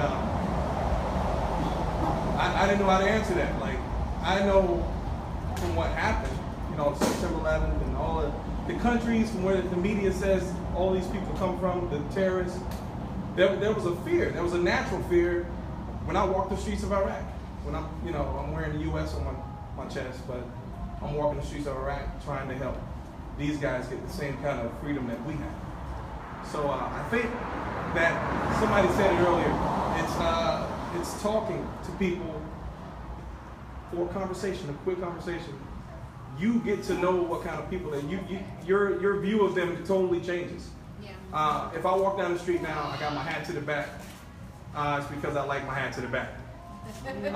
It's comfortable. I embrace the hip hop culture because it embraced me a long time ago. But the natural person look at me now and be like, "What does he do for a living?" Yeah. I have a PhD in business. Let's go! But I wear a suit during the daytime because I want the people that's coming into my classroom to see someone dressed different from them, or that's what I want to be, or something like that. You know, but in the evening, man, you know, I put on my clothes and so I appreciate the platform. That kind of speaks to your socioeconomic question that you brought up. The fact that looking at this brother, you wouldn't think that. Let's be 100 about the situation. You wouldn't think that. But the interesting factor is, because you brought that out, they look at you in a new light. So it comes to just exposing yourself a little bit more than what we actually do. And don't shut down because somebody has a lower job than you, or what we perceive to be a lower job than you. So I want to ask our organizers, how much longer do we have? Because folks are empowered here to speak. How much longer, or do you want us to end this and folks can just talk among themselves? One more question. Okay. Young lady with the dress who hasn't spoken yet. Hey. All right. I just want to talk about what you're saying, how it's hard to talk about this stuff. I think we're all just trying to understand. We're all just trying to understand how to get things out. We are still growing. We're taking time. But these are very difficult things to talk about, how you're saying. And I think that starts from knowing yourself, taking the time to learn yourself, love yourself, because then you'll have the courage to try to step out of your comfort zone, face these fears, face these topics that are hard, then hear other people that have those same fears and have no way, like how you open the door for so many people to talk up and speak up, because they don't get to hear and have this spot to, be like, I'm just trying to get my thoughts out, because I was just hearing everything and I'm trying to absorb it and take as much as I can and speak from my heart. And it's difficult for me, and I'm trying to get my words together. So I know it's difficult for everybody, but it's great how you got it started right here, and it can get started everywhere. It just takes time, it takes sparks, it takes, growth. Sure, indeed. Lynn has something he wants to say. I want to say something, and then update announcement. David Hutchison. Y'all know, if you haven't been to the Book Tavern, this is the owner of, proprietor, all the way to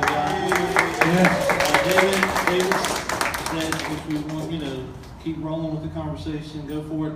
What I'm going to do, I'm going to flip our open mic sign-up sheet backwards and start from the back. If you want to be, it's name and email so that we can continue to connect.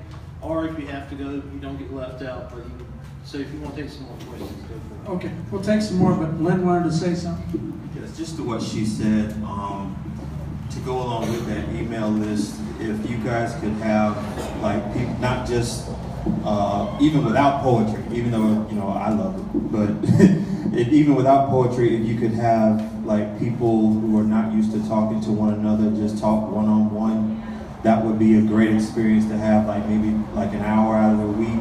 You know, if you all were interested in that, that'd be something great. Because you hit on a key when you said that, you know, people come with their own ideas and they're not willing to open up. I mean, even within, you have to know yourself, like knowing yourself, that's a real key. Because, you know, even in myself, like, hey, I don't love everything that every black person does. You know, when I see like different things in my community, I don't, you know, condone all of it. But just to talk to someone else of a different race, of a different background, and some people have never done that in their entire life. So that's an experience within itself, and I think that can really be a good place to start. You had asked about being afraid. I have to admit, I don't think I'm afraid, but I'm circumspect. When I applied at the University of South Carolina, nowhere on my resume when they asked about community involvement did I mention the NAACP, the Race Unity Coalition, the Hispanic organizations I belong to, or the fact that I've been chairman of the Holocaust Remembrance Conference in Indiana, and not being Jewish, which was unusual. So I am circumspect, and as a person that does venues, I do what's called mind grading, and we've been at 7 or 8 locations in the 7 years, and the reason is, when I walk into a coffee shop or someplace and I say, hi, my name's Al Black, and I'd like to do poetry here, they think, oh, Colonel Sanders without a beard, this should be nice. It'll sound like Hallmark cards. And then somebody speaks about gay issues, or the one that it's funny, in Colombia, they don't come out and say, well, you had black folk do hip hop. They'll say, I didn't know you'd have people do urban poetry. And you'd have to carry on this, what do you mean by, well, you know, urban poetry. Did they say anything wrong in your place? Well, I didn't. We won't be back. And I've left over gay issues and race issues a number of times, and it's just the way it is. Now, I'm going to go 1, 2, 3, and then we'll see from there. The guy in the white in the back, and then the guy in the black in the middle, and then you. Go ahead, friend. All right, thank you. My name's Kevin, and I want to say that's an excellent question to ask that you asked earlier. What makes white people afraid to talk on the issues, or how, you know, I think personally where I come from with a lot of it is like lack of confidence. So I had a situation at work the other day. I was kind of in another room working on a project, and a black friend of mine who I work with entered into a little bit of a conversation about white privilege with 2 or 3 other white coworkers who, of course, just kind of like shot it down as, oh yeah, that's all BS, and you know, it ended up, I'm just kind of overhearing it, and I'm like, all right, should I like march in? Like, you know, where do I get into this? And I'm like, okay, do I have any like good examples or good like, you know, anything good to bring to this conversation? And of course, my buddy who's getting like, you know, 3-on-1, he's just kind of like backing up, kind of out of the conversation. Like you can tell for him, there's a lot of lack of confidence too. So I think in one big part is asking like questions like that, like just, you know, one-on-one, being able to like no judgment, like, hey, what makes you afraid to speak out on this, or like, what do you not even like, what makes you afraid, like what makes white people afraid? Like, you know, it doesn't have to be accusatory or whatever, but like just inspiring those conversations, and so I think that helps. I think probably one of the big questions I would have had coming in to start with was when you mentioned the term white allies earlier. I think one of my questions would be, like how can I be a better white ally, or how can I be a white ally? But before going into that, the other piece of it I would like to address is also, I'd say, in a way, ignorance, like stepping into the conversation is like, okay, I come from ignorance starting here, and like, how do I educate myself? How do I get toward the right education on this? And how do I like rectify all this, like, pieces of this with my faith and everything? And so, sorry. It's been that night. I think for a lot of people, like I myself, I wouldn't feel the confidence to say necessarily that I'm a white ally, because I think I think that it's easier for me to look at the issues and say, like, this is an interest for me, this is something I'd like to know more about, but it's not something that I could say I prioritize. So it's just like, as my personal life, like, you know, I find it difficult enough to even like take my wife out on dates and be conscious enough to do these things. It's like, how can I add this other thing as a priority? I think for a lot of white people, it's like, okay, like that's something I can get to, but I've still got to get myself together, you know? So. What we're going to do here is we're going to take this question, and we can continue to talk. But I know David has a bookstore, and we have some books, and he has to earn a living. And we would like to sell some of our books as well. So the young man in the black, and I'm sorry anyone I missed, you know, but we'll continue to talk. And you can find me on Facebook, Al Black. It'll have a picture there that looks like Colonel Sanders because I had a little goatee. In fact, I would make a better representation than those guys that got those ads right now. I want you to start a viral campaign, make Al Black Colonel Sanders. I need the money. Go ahead, friend. Yeah, I got to say no, because I'm a little shit. I got to do my hands. I was, again, wanting to address, another white person wanted to address the question you was asking. I really think a lot of the problem is say back when I was in middle school, I was first learning about the civil rights movement, Martin Luther King, like, and the way it was presented to me, and from what I could see, shit, everything's been fixed. Like, holy shit, like, everybody's equal now, hell yeah, fuck yeah, Martin Luther King.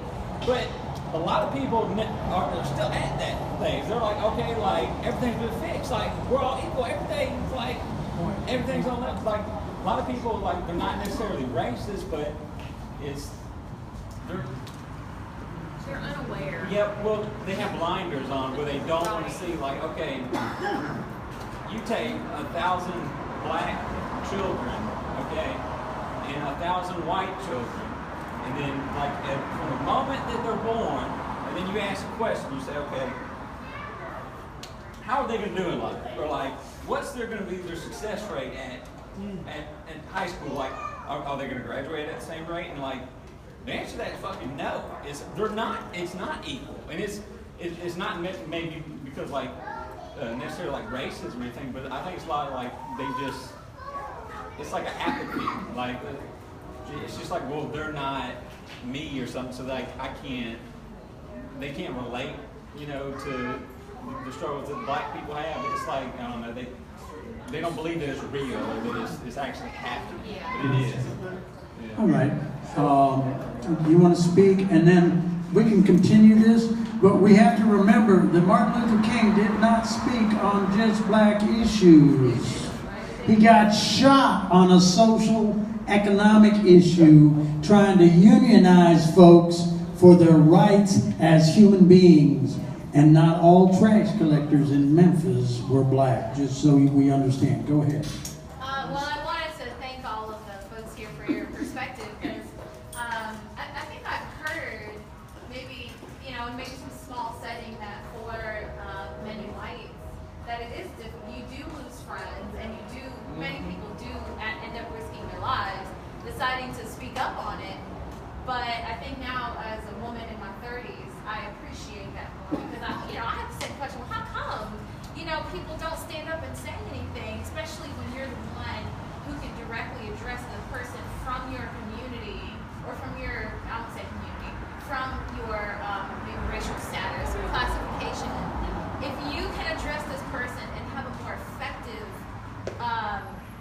conversation, how come you're not? And now that I understand, a lot of people risk, especially in the South, a lot of white people risk family traditions, racial undertones. I was a military, we're on there, we got this side. I'm a military kid, I was raised in a mixed household, mixed friends. My mom likes everybody, don't care who you are. And so coming to the South was such a different experience, because now I'm not just, I'm not this mixed kid. Now all of a sudden I'm just a black woman. That's all people see. And so it's a little frustrating, because it is. But, so that it's I have my own perspective too, but now to hear that, this is real. And so I guess I want to petition maybe also, since I am part of the black community, that maybe we could be more sensitive to understanding that people are losing real stuff over this. You can lose your children over it. People are losing their kids over this for us, that they don't have family ties to us. They don't have, many of these people, I don't know y'all, I know Aaron. I know Aaron because of him, but they're willing to lose something for people that don't look like them. And I think maybe we need to understand that just a little bit more, that they are losing something to stand up for us. So maybe we shouldn't bark. Maybe we should be a little bit more inquisitive and ready with questions instead of responses. Lynn and I would like to thank you. We will gladly come to any other event that people want to hear us recite our poems and to have this conversation. We've been having it all over the three-state area, and we're going to continue to have it over the three-state area. Please come into the Book Tavern and support David, because his kids like food, just like we like food, and David needs to pay his rent. So there are books available, and Lucinda says she got it. I'm going to try and do this in a calmer tone. My name is Lucinda Clark, and I am the founder of the Poetry Matters Project. First of all, I'd like to thank all of you for coming out this evening, because it is a little chilly, but we've heard your voices.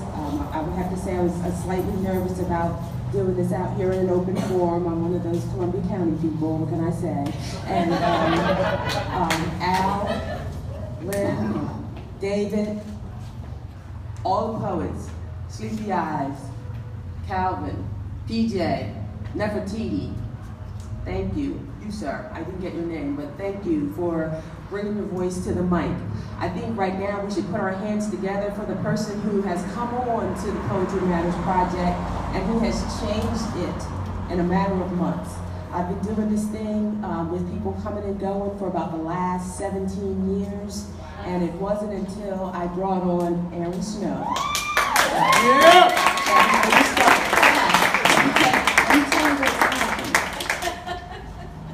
Last week, I think it was 2 weeks ago, we brought the first Poetry Out Loud competition, which represented 5 Columbia County schools in one afternoon. We have done the higher grounds. I see you back there, Steve. We have changed the open mics that we have the first Tuesday of every month at the higher grounds on 3179 Washington Road. Come on out. You can see a lot of these poets here. And today, we have Poetry Matters Project now has programming in Augusta, Columbia County, McCormick, South Carolina, and Aiken, South Carolina. And so I always get to the point and I say to you, you poets, that we would not be who we are, the Poetry Matters Project, if you all didn't do what you do. So I thank you, I salute you, and if you took a picture, I want you to put the hashtag Black History Month. We're gonna buy a book, David. Thank you very much. Good evening.